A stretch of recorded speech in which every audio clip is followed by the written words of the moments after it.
you won't be surprised to hear, because you may be among them, it turns out the American people don't love watching Donald Trump and Elon Musk take an absolute wrecking ball to the federal government. I mean, today we saw massive protests right here in Washington, D.C., and also all across the country. You can see some of the photos on our screen. We saw protests in big cities and small towns and at state capitals. We saw just how pissed off people are about what's happening right now. And who could blame them? I mean, we just learned that Elon Musk's Doge crew is trying to get access to personal taxpayer data at the IRS. So basically, the world's richest man and his band of 20-something cronies want access to your personal data. They want access to your tax returns, your addresses, your employment information, your banking details, and your social security numbers. I mean, this is the kind of issue that hits home for all of us. I'm sure it hits home for you, because most of us pay taxes, right? Just like most of us fly in on airplanes. And today, unbelievably, there was another major commercial airline incident. A Delta plane that took off from Minneapolis flipped over when it was attempting to land in Toronto. Nobody was killed, but at least 17 people were injured. And of course, it's just the latest in a series of air incidents since Trump was sworn in. And since an Army helicopter and an American Airlines plane collided right here in Washington, killing 67 people. Well, today, just 19 days after that tragedy, we are also getting new details about the Trump administration's purge of hundreds of critical air safety workers at the FAA. And I'm going to go into more detail also with somebody who knows a lot about it in just a moment. But the larger point is this. Donald Trump and Elon Musk are screwing around with government in all sorts of ways that impact you personally, and in ways that impact our national security and our safety more broadly. And in that process, they are teaching us a whole lot about all of the ways that government actually keeps us safe. For example, I mean, when the U.S. military needs to deploy more nuclear warheads on its planes and submarines to defend us, do you know who actually holds the components for those weapons? Who puts them together, makes sure they're safe, and delivers them to the Pentagon? Well, most of that work is actually done by the same people who also refurbish old nuclear weapons and dismantle the retired ones. And it all happens at one plant on the Sandy Plains outside of Amarillo, Texas, called the Pantex plant. It's where the employees and contractors for the Department of Energy are constantly inspecting and outfitting America's nuclear weapons with high explosives, as well as their cores of highly radioactive uranium and plutonium. All of this highly secretive, highly dangerous work is run by the Department of Energy's National Nuclear Security Administration. They oversee the U.S. nuclear stockpile and its components, not just at Pantex, but at an entire network of plants, labs, and bases across the country. The NNSA does all of that and transports nuclear material on U.S. highways using a highly trained and heavily armed fleet of trucks and vehicles. And this is all overseen by career staff with very, very specific expertise. For some of them, decades of it. It's also the sort of government function that we don't think about all the time. I hope you don't think about all the time.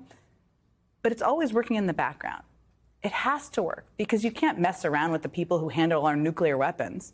Well, I mean, at least you thought you can't.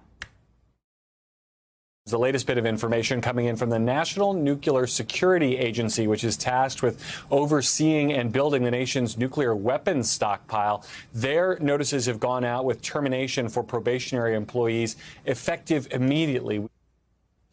That's right. So as part of its purge of government employees, Elon Musk and his merry band of young Doge axemen unilaterally fired 350 workers at the agency responsible for safeguarding nuclear arms components. And almost immediately, they realized they'd made a terrible mistake. NBC News has obtained an email sent to employees of the National Nuclear Security Administration. It says in part the termination letters for some NNSA probationary employees are being rescinded, adding that officials do not have a good way to get in touch with those personnel.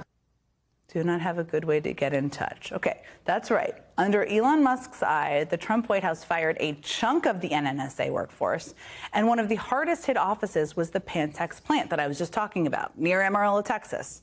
They saw about 30% of the cuts. You know, that's the plant where employees work on reassembling warheads, one of the most sensitive jobs across the nuclear weapons enterprise, with the highest levels of clearance. But now the geniuses who let those employees go can't figure out how to unfire the people it had just locked out of government buildings and email. You literally can't make it up sometimes. The director of the Arms Control Association told the AP, quote, "The Doge people are coming in with absolutely no knowledge of what these departments are responsible for." So yes, they are messing around with the people who literally handle our nuclear bombs. That's what Donald Trump and Elon Musk are doing. Now, at the same time, the Trump administration is firing hundreds of employees at the FAA, just weeks after the deadliest U.S. air disaster in decades. Those firings reportedly include personnel hired for FAA radar, landing and navigational aid maintenance, as well as a technician who was working on a critical cruise missile defense radar system. Now, as I mentioned, there's already been a spike in serious and fatal crashes since Trump took office, and since the FAA's chief resigned, in accordance with the demands of Elon Musk. And that list doesn't even include the latest. That Delta plane that crash landed and flipped on the runway in Toronto. That flight left from Minneapolis under FAA supervision, though it was being directed at the time of the crash by their Canadian counterparts. Even still, lots of Americans are understandably wondering, you may be too, if Trump's FAA is still able to keep air travel safe, just as more firings of critical air safety personnel are underway. So yes, people are pissed, and it is not hard to see why.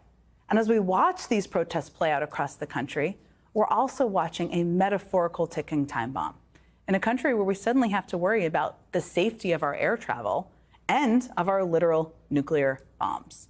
Starting us off tonight is David Spiro. He's the president of the Professional Aviation Safety Specialist Unit. David, thank you so much for taking the time here. I mentioned this, and I know you've probably been answering this question from friends and family as well. And people are understandably a little freaked out right now about air travel, and we're simultaneously seeing all of these layoffs, these firings that are happening under Donald Trump and Elon Musk, as well as what feels like an increase in incidents in the air. I just wonder how you make sense of what's happening, that all happening simultaneously. Well, thanks for having me on. It's been a difficult few weeks, obviously, and our hearts go out to the passengers on the plane today, the crew, the first responders. Happily, at the moment, there's been no fatalities, so hopefully that stays the way it is. I think that it's important to note that the U.S. air traffic control system is safe. And our members are a key reason why that's the case. We work with integrity, we work with skill, and we have a deep background in how to maintain the air traffic control system and how to oversee it. But as you pointed out, just this past Friday, about 300 folks, 400 people got the axe on St. Valentine's Day, right? Out to dinner and enjoying a nice evening and find out they lost their job. We didn't get any notice from the FAA.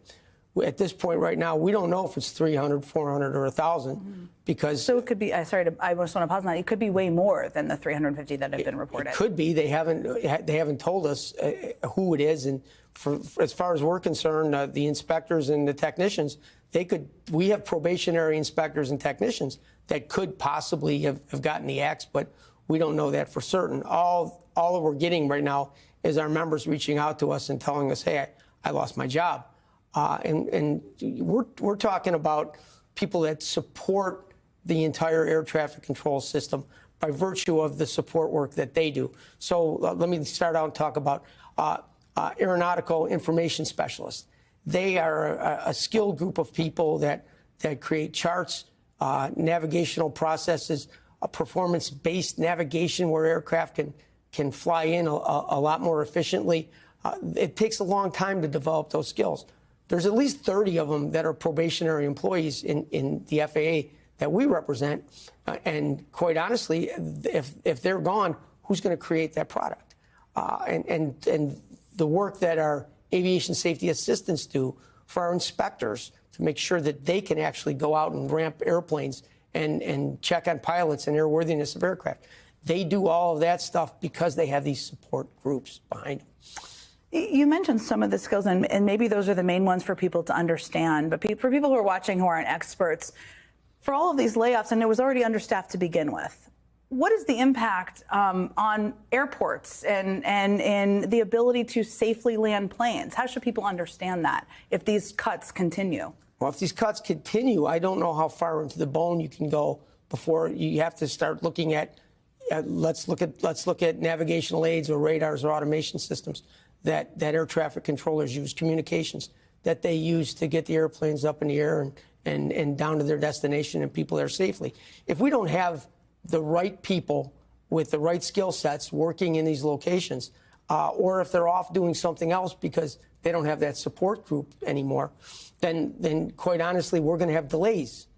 There's always backup systems, but if I don't have the right person in the right place to be able to restore a system like happened in Chicago last year, where we didn't have anyone on duty that could intervene in the automation system, where they were having errors coming through and controllers couldn't tell what the planes were. So we had to stop. We had stops at 5 airports in the Chicago area.